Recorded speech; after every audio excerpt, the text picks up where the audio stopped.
SCP-5620 Blabbers of the Badalisc. Object Class Euclid. Description: SCP-5620 is a large serpentine entity resembling a garden snake. It is green in coloration, with a thick layer of matted gray fur coating the majority of its form. Two curved horns composed of keratin extend from the base of its head. Two large, dull fangs protrude from the upper jaw, still visible when its maw is closed. While SCP-5620 is sentient, sapient, and capable of speech, its intelligence does not approach that of human beings. This is typically displayed in its general naivete, broken phrasing, and misunderstanding of complex concepts. SCP-5620 has localized omniscience, centered entirely on sapient entities that may interact with it. The knowledge it gains from these interactions does not last, as SCP-5620 tends to forget what it previously learned and stated within approximately 1 hour. SCP-5620 utilizes the combination of these abilities to reveal the misdeeds, mistakes, or generally embarrassing moments conducted by those it is observing. SCP-5620 was originally discovered in Andrista, a small mountainside village in Lombardy, Italy, after multiple reports of a large serpent attacking livestock and spreading slander were sent to local police departments. A containment team was deployed to the location, quickly discovering SCP-5620 as it was enamored with a colorful mushroom at the base of a tree. The following video transcript provides an example of SCP-5620 interaction, specifically its first conversation with responding containment personnel as they were transporting the entity to Site-322. Begin log. SCP-5620 You, Willow. Phi 103, Sycamore. Oh, it knows your codename. Phi 103, Willow. What's up, Snake Guy? Bored Ape. Cryptozoig. CryptoPunk. NFTs? Let's get you your Nobel Prize for gracing us with that revelation. Okay, touchy subject, I guess. You spent $300,000. Yes, I thought that was implied. I guess not. Whoa, hold on. Did you spend $300,000 real human money on fucking NFTs, Will? She did. Some would call her an idiot. That's nice. Real nice. Some would say that. Not me. I'm just an observer. Doesn't change the fact that no one asked you. I know. Do I care? The answer is no. Sick. I'm going to be real. I have no idea what this thing's talking about. Wrong. You. Sycamore. I'll bite. Please, do not bite. Figure of speech, big guy. When you were 12 years old, swimming in the public pool, you went to the ladder. Your swim pant leg got stuck underwater. You are drowning. You take off your pants, naked swimming. The girl you fancied was near. Yeah, that's certainly true. I know. Willow, now, did you for real spend $300,000 on fucking JPEGs? Yeah, I fucking did. Are you happy? I bought into the whole thing. I thought they were going to be the future. They were not the future. No shit. Yes, no dung here. Good job. I mean, hindsight is 20/20, asshole. No, the year is 2023. End log. Addendum 5620-1. Primary interactions. Upon SCP-5620's relocation to Site-322, it revealed a number of hitherto unknown facts regarding the personnel that passed its temporary containment chamber, including Dr. Coy being responsible for the thievery of Director Lake's food on multiple occasions, Dr. Mooney coordinating a time-stealing scheme with SCP-5595, Dr. Hoover scraping the side of Director Lake's car and successfully concealing the marks with a can of similar colored spray paint. Over 300 members of Site-322 staff coordinating the cover-up of a major containment breach so as to not alert Dr. Lake and deal with him. Dr. Klein having knowledge of the existence of a colony of gnomes living in the walls of a lower sub-basement. Director Lake abruptly halted all relevant containment duties, immediately dismissed the containment team, and barred personnel under a Level 4 clearance from accessing SCP-5620. There is a single member of personnel with Level 4 clearance at Site-322. The following interaction was then recorded as Lake was completing the intake form. Begin log. SCP-5620. You are upset. Lake. It doesn't matter. I'm gonna deal with all of this when I have the time. Right now, SCP-5620 peers at Lake.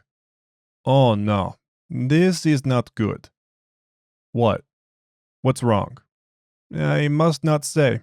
I am sorry. No. Tell me. I cannot. I do not want to burden you with this speak. Dr. Anthony Coy enters the containment hall in search of Lake. Coy. Important. I know you asked for no one to bother you, but we have...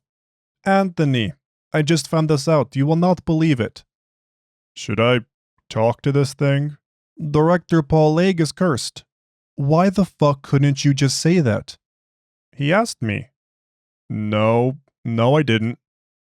SCP-5620 peers at Coy. Dr. Anthony dropped Lego set number 21310 in Lake's office. Old fishing village. He put it back together without instructions. Lost 14 pieces. Are you kidding me? That's a $500 set, Ant. $500 fucking dollars. You're a fucking snake. No, I am a snake. This is a human, right? I have never seen one of such a shape. You know what? You're clearly occupied here. I'll just talk to you after this whole thing is over. Coy swiftly exits. Did you hear? Dr. Coy dropped your Lego. We're gonna stop this train of thought. Let's rewind.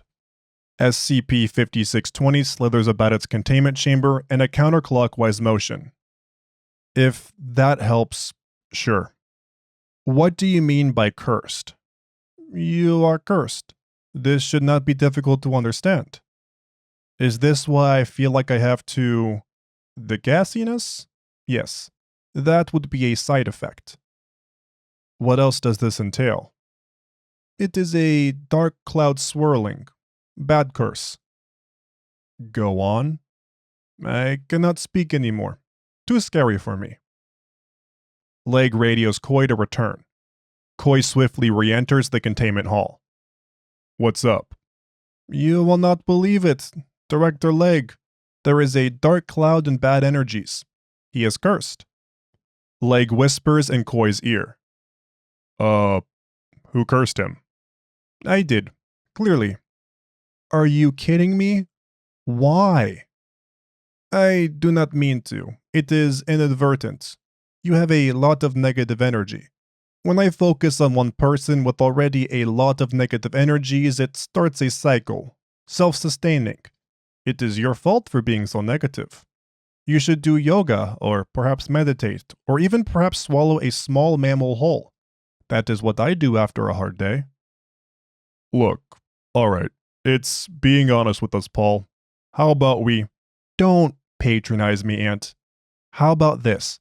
How about you don't ever touch my motherfucking goddamn orange peel beef again, and maybe I'll decide to listen to a single opinion of yours sometime in the next 30 years. See? Negative energies. So moist and decadent. How can I resist? Answer. I cannot. Snake, since you've been an open book, I am neither open nor a book. Sure. You've been honest is my point. Can you tell me how I might go about removing the curse that's been placed on Mr. Leg here? Yes. Can you elaborate on that? Yes, I do that often. Silence. SCP-5620 glances around its containment chamber. Sweet mother, tell us the instructions, please. You should have asked that earlier. You must gather all the townsfolk. I will get on a stage. I need a stage, by the way. You will squeeze out all of your negative energies. The curse will be no more after that because there will be nothing left to eat. End log. Addendum 5620-2. Curse removal. Director Legge organized a mandatory meeting of all Site-322 staff in the site's amphitheater. Personnel were not told what this event entailed, and upon entry, the doors out of the lecture hall were locked and then guarded by unarmed on-site security agents. Legge declared that the following 8 hours would be occupied by this event. Footnote 1. This was an estimation based on SCP-5620's previous experience with curse removal. In reality, this event took 12 hours as over 1,600 people comprised Site-322's personal dossier.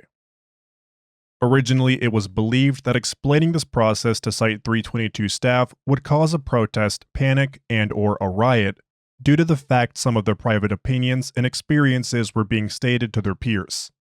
Instead, it was quickly discovered that not explaining this process ironically led to a mass panic, as personnel were under the belief they were either being fed alive to SCP-5620 or being forced to witness SCP-5620 consuming their colleagues. Eventually, personnel were calmed after the day's proceedings were explained. While opposition remained, it was eventually quelled peacefully, when those refusing to participate slowly realized they were not leaving. Staff would be guided by agents one row at a time towards SCP-5620, where it would then utilize its anomalous properties to announce a negative event, opinion, or mistake that affects Director Legge. Below is an abridged log of SCP-5620's interactions with various members of Site-322 personnel. Interaction ID 5620-1. Subject: Dr. Arn Shantz. SCP-5620. Oh no. Legge. What? Mr. Legge, did you hear? Dr. Arn Shantz was doing an experiment. Multiverse traveling. He sent a machine to another universe. It went to another Site-322. The machine exploded. It killed another Mr. Legge. Shantz. Yeah, right on the money. Interaction ID 5620-156. Subject: Researcher Ashley Blaese. SCP-5620 described event. Attempted to midsummer one of Director Legge's morning coffees multiple times, but would ultimately refrain. When questioned on what midsummering someone is, SCP-5620 would not elaborate, and those that seemed to understand the meaning stayed silent. Interaction ID 5620-310. Subject: Dr. Micheal Mendez. SCP-5620 described event. As Site Manager, footnote 2, an unofficial position given to newer members of personnel. Site managers are responsible for ensuring the site's stock of supplies is maintained, and any issues with the site are communicated to maintenance personnel. Mendez embezzled over $15,000 worth of Amazon e-gift cards. Mendez managed to pay this back by selling the gift cards on online marketplaces, taking the money into online casinos, and managing to win a $1 million jackpot within his first 50 slot spins. Interaction ID 5620-541. Subject: SCP-5595. SCP-5595. Blow me. I'm not coming. Legge. That's not how it works, Jeff. SCP-5620. Blow me. I get it. The joke is funny because of the gumbos. Rocks being thrown from a glass house. Imagine a snake racially profiling me. The one creature known by everyone during every period of history for lying is playing stereotypes. Geoffrey, you won't believe this. Did you hear about this? Director Lake thinks you're doing a really good job. Really? I don't care. Interaction ID 5620-696. Subject: Dr. Lorenzo Orechio-Luciano. SCP-5620 described event: hacked into SkipNet's personnel assignments and transferred himself to Site-322 solely because his personnel identifier would be updated to 322 LOL 696. Interaction ID 5620-1024. Subject: Dr. Elizabeth Moore. SCP-5620. Arn Shantz. Leg. Nope, right here is Dr. Moore. We're focused on airing her dirty laundry right now. You did Shantz already. Wasting time. Miss Moore, you will not believe this. Remember, Arn Shantz killed an alternate leg? Shantz is seen standing from a seat, running towards the doors, and vehemently attempting to break through the line of agents blocking his exit. Moore. Yeah, I guess. Yes, good. He realized fast he killed a different leg. Arn Shantz went into the machine with stolen items from this Paul leg. He placed them all over the scene of crime. He implicated our Paul leg in killing another Paul leg. Leg slams a coffee mug on the ground. Interaction ID 5620-1346. Subject: Researcher Joshua Gilmore. SCP-5620 described event: breached the veil by hiring a market research firm to determine what research expedition would give him the most potential for promotion. Interaction ID 5620-1583. Subject: Researcher Jason Hodges. Leg is half asleep in his seat, as are most of the attendees. SCP-5620. Mr. Leg, you will not believe this. Leg. Do you have to do that every time? Yes. Just tell me. He has been using your bathroom. You're really scraping the bottom of the barrel at this point. My office bathroom isn't locked. No. Research Hodges has been using the bathroom, the one in your home, away from Site-322. Leg slowly nods. That's a problem. Yeah. Hodges. I just found your spare key under the room with the work from home days I've been having. You know, I'm not a crazy person. No, he is a crazy person. The curse removal ritual concluded at 4:49 a.m. SCP-5620 declared Director Leg free from this wicked curse, despite the fact Leg claimed to feel no different than before the ritual. Addendum 5620-3. Update: Director Leg reported a slight uptick in positive interactions with his personnel following the completion of the above event. This is significant as it was assumed the embarrassment from the previous day's proceedings would lead to incredibly low morale among Site-322's personnel. Additionally, Leg's reported intestinal issues had subsided. Interactions with SCP-5620 now led to a wider variety of subjects instead of focusing solely on Leg's transgressions and those taken against him. Despite the ritual, Leg continued to urge SCP-5620 for further incidents he may have been unaware of. It is unknown if any more fruitful insight was gained through these interactions. Over the course of the following month, Director Leg performed a number of sporadic actions, including banning the practice of having office mini-fridges. This privilege had previously only been granted to Dr. Coy. Revoking parking assignments for those within a 3-spot radius of his car. Reassigning Site-322's time tickets to be approved by Site-17's financial department. hosting and forcing participation in a 3-hour-long karaoke night, slowly raising the temperature of Site-322 until room temperature reached 26 degrees Celsius, and subsequently acting oblivious when questioned, despite visibly perspiring. This behavior ceased after medical staff received a report from Director Legge stating that he had felt an uncomfortable buildup of gas in his lower digestive tract. Before receiving a diagnosis, Legge raced out of the medical bay. Begin log. Legge and Coy are seen speed-walking into Site-322's Euclid-class containment chambers. They approach SCP-5620. Coy: I don't understand what you're trying to tell me. SCP-5620. Hello.